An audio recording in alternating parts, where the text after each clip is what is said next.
Presiden Prabowo telah menyelesaikan kunjungan resminya di Mesir dan baru saja tiba di Doha, Qatar Sabtu malam waktu setempat. Lalu apa saja kesepakatan yang dicapai antara pemerintah RI dengan Mesir? Kami hadirkan informasinya langsung dengan laporan Yohanes Leonardo. Selamat siang waktu Jakarta, Ardo. Ya, selamat pagi waktu Mesir, Ana dan pemirsa. Memang untuk rangkaian kemarin di Kairo, Mesir, begitu ya, untuk apa saja kemudian disepakati oleh Presiden Prabowo Subianto. Yang pertama adalah kemitraan strategis, di mana deklarasi bersama untuk kemitraan strategis ini disepakati oleh Presiden Prabowo Subianto dan juga Presiden Abdel Fattah al-Sisi di Istana Al-Ittihadiyah di Kairo, Mesir. Adapun kemitraan strategis ini melingkupi kemudian beragam kerjasama bilateral antara kedua belah negara, termasuk kemudian perjuangan hak-hak kemerdekaan warga Palestina yang menjadi komitmen dari Presiden Indonesia Prabowo Subianto maupun juga Presiden Mesir Abdel Fattah al-Sisi. Dan yang menarik juga kemarin, selain komitmen untuk memperjuangkan kemerdekaan Palestina, kemitraan strategis ini juga akan membuka kemudian peluang-peluang untuk mengembangkan negara-negara kawasan. Karena kemarin disampaikan oleh Kepala Deputi Bidang Protokol Pers dan Media, Sekretariat Negara Yusuf Permana, memang untuk komitmen Presiden Prabowo ini sudah ditegakkan sejak awal, dan Mesir menjadi salah satu negara yang kemudian dilihat sebagai mitra strategis. Berbicara soal mitra strategis, apa yang disampaikan oleh Yusuf Permana kemarin, memang kita meninjau kembali apa yang dibahas dalam kunjungan Presiden Prabowo Subianto di Mesir pada Desember 2024 lalu, memang membahas sejumlah kerjasama di lingkup bilateral antara kedua negara. Apalagi pada saat itu Presiden Prabowo Subianto datang dalam konferensi tingkat tinggi D8 yang tergabung bersama dengan Mesir dan beberapa negara-negara berkembang lainnya.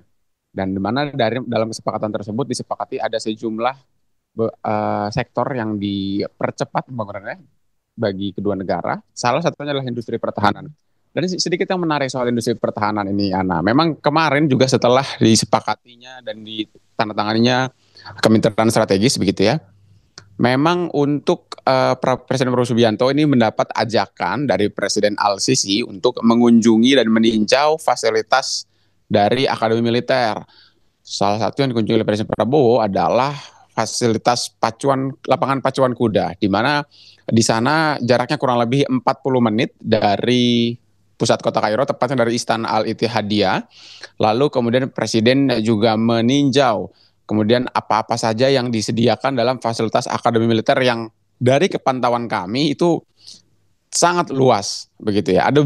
Tidak hanya lapangan pacuan kuda saja, ada beberapa fasilitas lain seperti gelanggang olahraga, gelanggang renang dan lain sebagainya. Artinya bisa kita sedikit tarik ya benang merahnya bahwa dalam pertemuan kemarin di Istana Negara Al-Ittihadiyah ini juga kemudian membahas terkait industri militer maupun juga pertahanan seperti yang mereka sepakati pada Desember kemarin. Lalu kemudian setelah meninjau Akademi Militer, Presiden Prabowo Subianto juga bertolak menuju ke Doha, Qatar dari Bandar Udara Internasional Kairo, Mesir. Lalu di mana kemudian dalam penerbangannya tersebut yang take off sekitar pukul 17 waktu Mesir, artinya sekitar pukul 10 malam waktu Indonesia Barat, Presiden Prabowo Subianto akhirnya mendarat di Doha, Qatar sekitar pukul 8 malam dan kemudian langsung disambut oleh pejabat setempat. Dan rencananya juga Presiden Prabowo Subianto akan bertemu dengan Emir Qatar dan membahas potensi apa saja yang dapat digarap bersama bagi kedua belah negara. Karena selain Qatar dan Mesir, ada juga Yordania nanti di hari terakhir, serta kemarin ada di Turki dan juga di Abu Dhabi di Uni Emirat Arab. Sementara demikian, dari Kairo, Mesir, saya kembalikan ke Anda di Jakarta, Ana. Oke, untuk agenda Presiden Prabowo nanti di Qatar agendanya apa saja, Ardo? Ya baik, Ana, memang untuk agenda pertemuannya sendiri, memang di Qatar nanti rencananya bahwa untuk hari ini dan esok Presiden Prabowo Subianto masih ada di Qatar rencananya untuk kemudian bertemu dengan Emir Qatar. Dan yang menarik juga untuk pertemuan tersebut juga direncanakan karena kemarin disambut oleh Menteri Kebudayaan Qatar Sheikh Abdurrahman bin Hamad Al Thani. Kemudian juga ada pejabat dari Republik Indonesia seperti Duta Besar Doha Ridwan Hasan dan Ataswe Pertahanan KBRI Doha Kolonel Tengku Sony Sonata. Rencananya pada hari Minggu ini, hari Sabtu Minggu maksud kami, memang untuk Presiden Prabowo Subianto dijadwalkan bertemu dengan Emir Qatar Sheikh Tamim bin Hamad Al Thani, di mana penyambutan tersebut akan dilangsungkan di Istana Amiri Diwan di Doha. Yang menjadi fokus utama dalam pertemuan tersebut selain kemudian untuk berusaha melahirkan beberapa perjanjian-perjanjian baru, yang jelas adalah menyelesaikan kesepakatan-kesepakatan yang sudah terjalin antara Qatar dan juga Indonesia.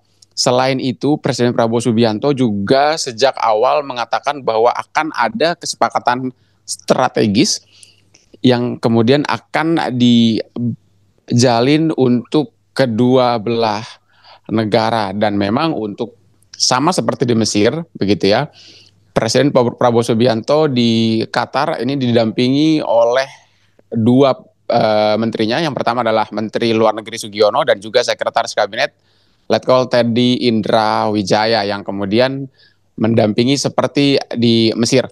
Namun ini sebagai catatan juga, Ana, memang besar kemungkinan meskipun sudah ada jadwal yang disiapkan oleh pemerintah untuk mengakomodir kemudian ke pertemuan Presiden Prabowo Subianto dan juga Emir Qatar.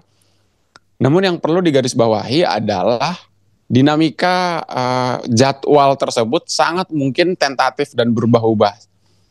Seperti halnya di Mesir begitu ya, karena untuk jadwal pertemuan dan titik-titik kunjungan sendiri sebetulnya sedikit dinamis dan banyak berubah dari informasi awal yang kami terima. Namun yang jelas untuk kesepakatan-kesepakatan yang akan dijalin di Qatar sendiri ini besar kemungkinan akan membahas banyak hal di berbagai sektor. Namun yang sejak awal disampaikan oleh Presiden Prabowo Subianto juga selain akan membentuk kerjasama strategis, juga akan mengedepankan misi untuk membebaskan Palestina dari Zionis Israel yang saat ini masih menjajah di tanah Palestina. Apalagi kita tahu bahwa negara-negara Timur Tengah tersebut dengan Indonesia memiliki komitmen untuk kemudian memerdekakan Palestina. Sementara demikian dari Kairo, Mesir. Terima kasih laporan langsung Yohanes Leonardo dari Qatar. Selamat kembali bertugas, Ardo.